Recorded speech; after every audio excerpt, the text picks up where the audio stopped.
નમસ્કાર મિત્રો, આજકાલે આપણે સ્વાસ્થ્ય માટે ખૂબ જાગૃત થઈ રહ્યા છીએ. આજના હવામાન પ્રમાણે અને જાગૃત થવું ખૂબ જરૂરી છે. ઘરથી વ્યક્તિઓએ કાંઈ ને કાંઈ એક્ટિવિટી કરવી જ જોઈએ શરીરની સ્વાસ્થ્ય માટે. યોગ પ્રાણાયામ એ ખૂબ જરૂરી થઈ પડ્યું છે. પણ એક વસ્તુનું એ ખાસ ધ્યાન રાખવા જેવું છે કે આજે લોકો ખૂબ પ્રમાણમાં એરોબિક્સ કરી રહ્યા છે. તો એરોબિક્સ આવ્યું ક્યાંથી? કેલિફોર્નિયા દેશમાંથી. તો કેલિફોર્નિયા દેશ કેવો છે, તેની આબોહવા રેખાઓ વિશ્વવૃત્ત શું છે કે ત્યાં 8 મહિના બરફ પડે છે. તો એ દેશને આ એરોબિક શૂટ છે, આપણા દેશને શૂટ નથી. કારણ કે આપણા દેશનું હવામાન છે એ સમપ્રમાણમાં છે, 3 ઋતુ સરખી છે, સમ છે.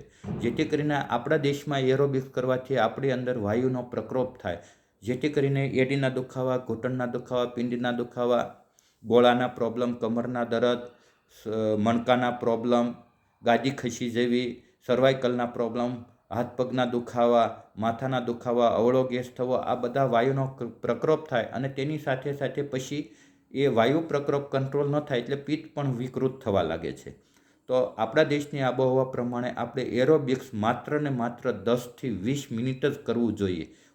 વધારામાં વધારે 20 મિનિટ, એનાથી ઓછું કરો તો ખૂબ વધારે સારું. અને એનું પણ બેલેન્સ રાખવા માટે 20 મિનિટ અનુલોમ વિલોમ પ્રાણાયામ ફરજિયાત કરવું જોઈએ.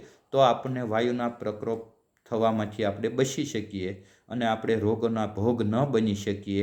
તો ઘણીવાર એવું પણ થાય કે આપણે સ્વાસ્થ્ય માટે જતા હોઈએ અને રોગના ભોગ બનીને આવીએ અને પછી આપણે એક્સરસાઇઝને, યોગને બદનામ કરતા હોઈએ છીએ.